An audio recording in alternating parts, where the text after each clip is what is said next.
Aduh. Wah, gila sih hari ini aku bener-bener produktif banget. Pagi tadi udah muncak Gunung Rinjani di Roblox. Siang mancing naik kapal feri di Roblox. Malamnya ngecamp bareng teman-teman di Roblox. Pokoknya semua Roblox. Tapi kenapa sih orang-orang sekarang pada demen banget ya main Roblox? Padahal kalau dilihat sekilas banyak game-gamenya Roblox tuh kelihatan kayak jelek banget gitu. Gambarnya kayak kartun, UI-nya sembarangan banget kayak asal tempel gitu, sampai ke gameplaynya yang gitu-gitu mulu. Ini apa serunya coba? Nah, di Bacotan Gaming episode kali ini, aku Lajunda, gamers yang udah nyobain game-game di Roblox bakal ngebedah kenapa orang-orang banyak yang main Roblox sekarang. Yang mana di video kali ini aku bakal bagi dalam 5 chapter biar kamu bisa mendalami banget nih tentang fenomena Roblox ini. Dimana chapter pertama aku bakal bahas mengenai kenapa Roblox bisa jadi tempat nongkrong baru masa kini yang seru banget. Terus di chapter 2 aku akan bahas mengenai pesona player dari tiap-tiap avatar di Roblox. Di chapter 3 aku bakal bahas mengenai kenapa player Roblox pada harus validasi. Chapter 4 aku bakal bahas penyebab kenapa Roblox semakin rame lagi. Dan di chapter terakhir aku bakal kasih tahu evaluasi dari permainan Roblox berdasarkan pengalamanku dan teman-temanku yang pada kecanduan Roblox. Jadi ayo kita bedah misteri ini bareng-bareng. Kalau aja Game of the Year tahun ini ditentuin sama banyak-banyakan vote dari warga Indonesia, kemungkinan besar menangnya bukan lagi Clair Obscure, Silksong, atau game-game kandidat GOT ya, atau GOTY lainnya, tapi game-game Roblox. Imbas dari saking ramenya orang-orang Indo yang mainin Roblox tahun ini. Kita bisa rasain gitu, kiri, kanan, itu pada login Roblox. Bahkan banyak yang tadinya nggak pernah nyentuh video game sama sekali, itu tiba-tiba pada main yang mancing lah, yang daki lah, yang berkebun, yang pacaran, yang macem-macem lah. Sebagai gamers yang kebiasa main game, tentu saja fenomena ini menarik banget buat aku selamin. Secara kalau dilihat dari mataku dan mungkin mata kalian yang udah terbiasa dimanjain sama game-game AAA atau indie yang proper ya, tentu game-game di Roblox yang berseliweran dan rame dimainkan warga Indonesia sekarang ini kelihatan receh. Gameplaynya repetitif, story brain rot sampai ke visual yang ala kadanya. Tapi ajaibnya mereka tetap betah, tetap ketawa-ketawa, tetap balik main tiap hari meskipun secara presentasi gamenya itu ya receh. Nah, setelah menyelidiki kasus ini dengan nanyain langsung ke para pecandu Roblox di kantorku dan teman-temanku, aku bisa simpulin kalau kebanyakan orang yang main Roblox itu bukan buat nyari mekanik gameplay, bukan nyari visual yang artsy, apalagi nyari story, tapi karena experience sosialnya. Banyak game yang ada di Roblox itu hadir layaknya metaverse atau dunia virtual, di mana para player itu bisa mabar dan interaksi satu sama lain. Lah, kalau gitu apa bedanya dong sama game-game online lain? Main PB juga bisa kayak gitu, ketemu sama orang, ngobrol sama orang, goblok-goblokin orang. Tapi kenapa harus Roblox? Nah, perlu diketahui dulu kalau Roblox itu bukan sekedar game, dia itu platform berisi ribuan dunia yang dibikin oleh komunitas, dan di dalamnya player bisa hidup, kerja, nongkrong, dan ngebangun interaksi kayak di dunia nyata. Banyak game viral di Roblox justru bertema aktivitas harian, hal-hal sederhana yang relatable banget buat semua orang. Kita ambil contoh game Muncak atau Summit, yang mana jadi salah satu tipe game Roblox yang paling digandrungi sampai jadi tren yang sempat viral beberapa waktu lalu. Di atas kertas, gamenya ini cuma manjat gunung sampai ke puncak. Mau itu Gunung Rinjani, Gunung Everest, Gunung Kembar, semuanya punya tipe gameplay dan penyelesaian misi yang sama. Lewatin rintangan demi bisa nyampe ke pucuk. Buatku jelas ya, mekanik game kayak gini sama sekali nggak menarik dan boring banget. Karena ya kebanyakan sama aja gitu. Naik satu gunung ke gunung lain. Biasanya cuma beda rintangan sama bentuk gunungnya doang. Base gamenya ya tetap platforming. Tapi buat sebagian orang, pengalaman summit bareng teman-teman, saling dorong-dorongan di tebing, nyasar bareng sampai akhirnya nyampe puncak sambil foto-foto, itu buat mereka lebih berkesan daripada berhasil melawan Ludwig di Bloodborne atau ngerasain megahnya eksplorasi map di game Ghost of Tsushima. Hal yang sama juga berlaku di game Roblox lain kayak Fish It. Orang-orang pada mancing rame-rame di pulau. Waktu nunggu dapat ikan, mereka kenalan sama pemancing lain. Akhirnya ngobrol dan dapat kenalan baru. Meskipun nggak ada boss battle epic, nggak ada cutscene sinematik, yang ada cuma gameplay simple dan kebersamaan antar player. Jadi rasanya game-game ini tuh cuma jadi pembungkusnya aja. Sementara yang benar-benar dicari adalah rasa kebersamaan yang muncul di dalam gamenya. Gak ada tuntutan buat nyelesain tas, mau naik gunung sampai pucuk, bolak-balik sampai ratusan kali, atau cuma ngumpet di semak-semak memandangi langit bareng pacar. Itu sah-sah aja dilakuin. Bahkan aku mulai ngerasa kalau si Roblox ini bukan lagi sebuah platform main game, tapi udah menjelma menjadi media sosial layaknya Instagram, TikTok, Tinder, dan lain-lain. Tapi di Roblox, gimmicknya itu lebih menarik. Itu lewat video game. Bukan cuma kasih love, react chat atau komen foto, tapi ada banyak variasi. Ada banyak yang menyebatani terjadinya interaksi sosial di Roblox. Ya kayak itu tadi, daki, mancing, dugem, dan lain-lain.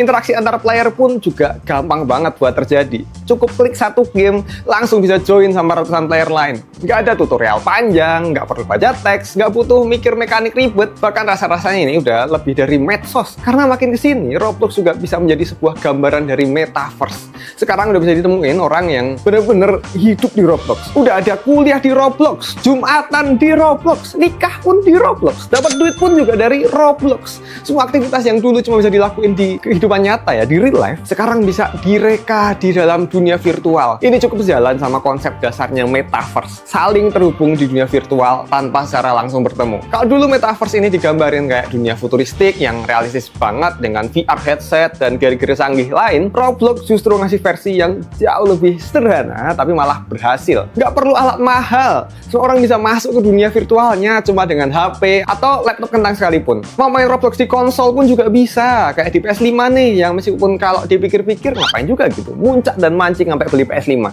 Cuma ya bisa aja kalau mau. Tapi menurutku sih lebih worth it si PS5 ini buat main game-game eksklusifnya PS kayak Gran Turismo atau Bloodborne atau game-game lain lah, atau game-game AAA. Atau kalau mau main game di konsol yang lebih santai dan bisa dimainin di mana aja, kayak Nintendo Switch 2 ini mantep banget main game AAA kayak Mario Kart World atau Cyberpunk itu sambil rebahan di kasur, itu enak banget. Nah makanya mending kamu punya nggak sih PS5 sama Nintendo Switch tadi? Itu produk konsolnya dan gamenya udah kutaruh di bawah sini nih. Cek aja, siapa tahu lagi diskon parah. Baik, lagi pembahasan. Nah hal-hal tadi yang udah aku bahas itu ngebikin game-game yang ada di Roblox malah kelihatan jadi kayak semacam universe yang saling terhubung satu sama lain. Karena meskipun gamenya beda-beda, semua orang masih terasa ada di satu ruang lingkup yang sama lewat identitas yang player bikin, yaitu avatar. Lainnya The Sims atau game-game RPG, di Roblox ini playernya bisa bikin karakter yang nantinya bakal jadi representasi dari player dalam Roblox. Dan berangkat dari perkara avatar ini pula, player bisa makin tenggelam ke dalam.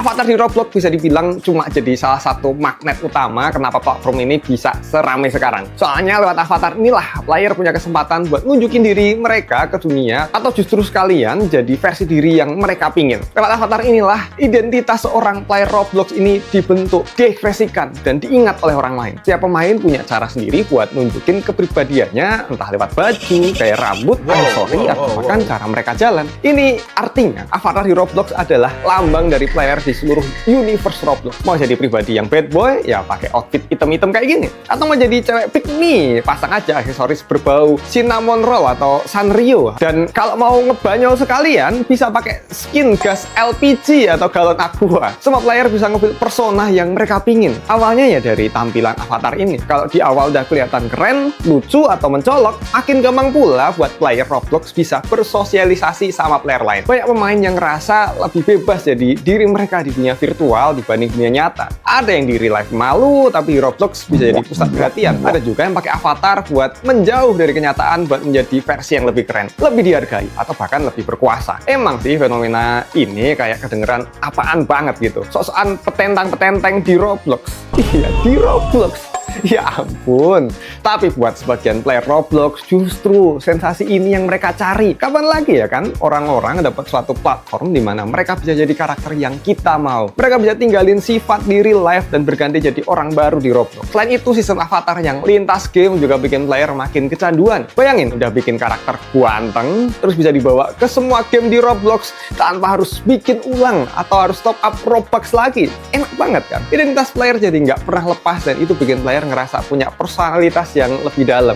Bukan cuma sekedar karakter di server atau lobby tertentu, tapi buat semua game. Jadilah Roblox ini bukan cuma tempat main tapi tempat hidup. Tempat dimana tiap login ngerasa kayak masuk dunia yang isinya teman-teman, karakter unik, dan versi diri yang lebih bebas. Dan kebebasan itulah yang bikin makin banyak orang tertarik gabung, entah buat main, bersosialisasi, atau sekedar ikut-ikutan doang. Nah, terlepas dari gamenya yang simple, circle sosial yang tinggi, dan identitas baru di dalam game, Roblox juga ngasih satu sensasi yang susah sekali buat ditolak oleh para warga, terlebih buat para Gen Z dan Alpha. Karena di Roblox mereka bukan hanya menyediakan media untuk saling berinteraksi, tapi juga mudahnya untuk menggapai.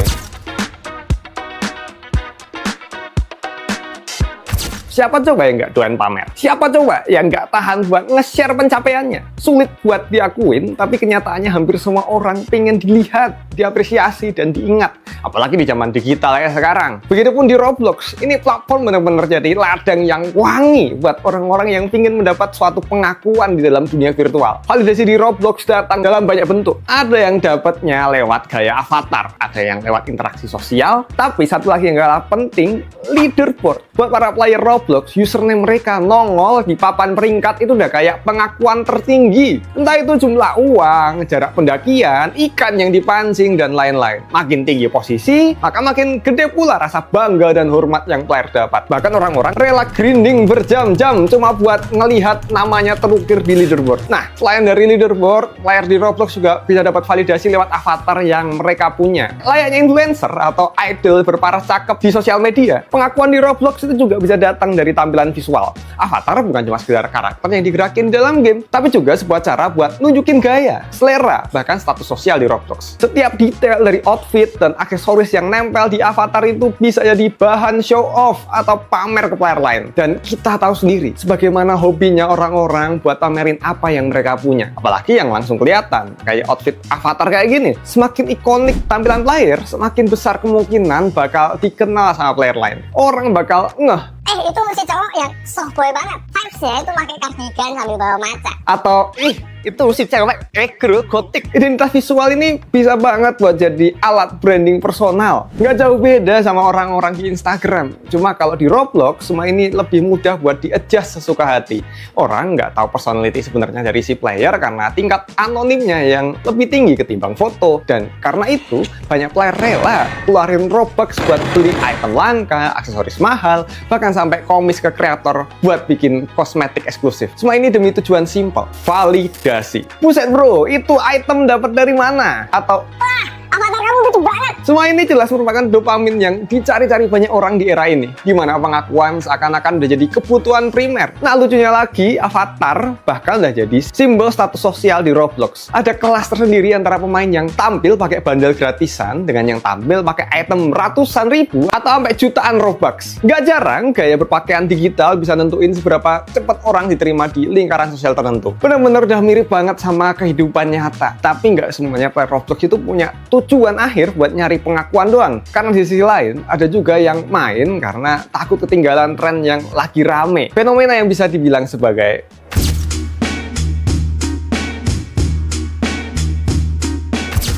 sekarang coba deh kita perhatiin berapa banyak konten-konten berbau Roblox itu muncul di internet. Banyak banget tren konten kayak Day One ketemu temen Roblox, summit di gunung Roblox, terus transisi naik gunung beneran, pacaran di Roblox berujung pacaran beneran, dan masih banyak lagi. Lucu-lucu dan kelihatan seru-seru gitu.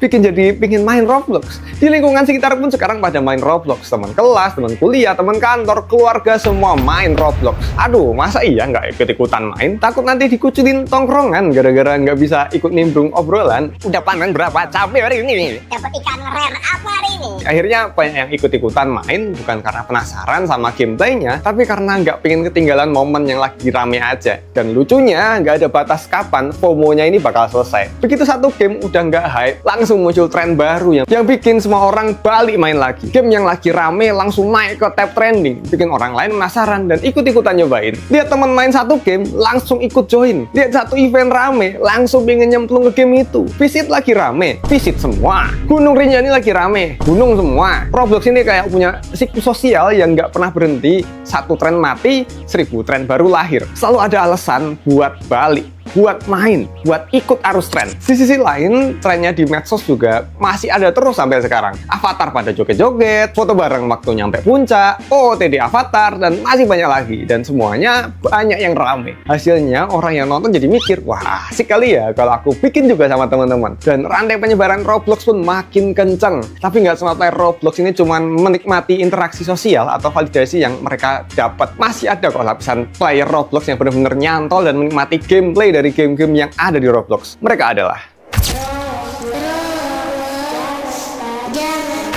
Sebelum para bujang dan kaum dewasa memenuhi Roblox, platform ini lebih duluan dikenal sebagai aplikasi favorit para bocil. Ya, gimana nggak disenengin bocil? Gamenya sabrek, gampang buat aksesnya, dan tipe gamenya itu kebanyakan kelihatan bener-bener ramah anak banget. Warna-warnanya cerah, karakternya lucu-lucu, dan gameplaynya yang gampang banget dipahami bahkan tanpa tutorial. Mayoritas game yang muncul di tab trending itu gameplaynya tuh ya sederhana banget. Ada yang cuma manjat tower sampai puncak, ada yang princess-princessan, atau sekedar lari-larian dikejar sama makhluk anomali brain rot. Nggak ada sistem combat rumit, nggak ada puzzle jelimet, nggak ada grinding berat. Semua dibuat sesederhana mungkin supaya bisa langsung dimainin sama siapapun, terutama bocil. Tapi sayang banget, banyak game di Roblox yang kualitasnya tuh kayak asal banget dibuat. Desainnya nggak jelas, sistemnya setengah jadi, dan kelihatan banget kalau banyak developer cuma ngejar viral, bukan bikin game yang benar-benar niat. Sedikit banget akhirnya player bisa menyerap gimana benefit atau pembelajaran yang bisa didapat dalam ngelarin suatu game. Orang yang dimainin cuma loncat-loncatin tower dan nebak-nebak karakter brain rot, nggak ada nemuin puzzle-puzzle kreatif yang latih problem solving kayak di Projected Dreams, atau ketemu sama desain-desain yang ngerangsang penalaran dasar buat anak. Contohnya kayak pipa di Mario yang nggak dikasih tahu tuh kalau bisa dimasukin, tapi secara otomatis otak tuh bisa ngenalar kalau ada lubang, kemungkinan ada area tersembunyi di dalamnya. Ada sih di Roblox yang puzzle-puzzle gitu, cuma ya kagak dimainin. Pada milih buat dikejar-kejar anomali sama lompat-lompat naik bangunan. Padahal kalau dipikir Roblox itu punya potensi yang gila buat jadi wadah edukasi lewat game. Bayangin aja, anak-anak bisa belajar logika, kerjasama, bahkan dasar-dasar desain cuma dari mainin game yang fun. Tapi realitanya yang rame justru game-game yang isinya teriak-teriak, kejar-kejaran, dan kuis-kuis gak jelas yang sebenarnya nggak ngaruh apa-apa selain buat seneng-seneng dan buang waktu doang. Nah, selain terpapar sama game-game gak jelas kayak ginian,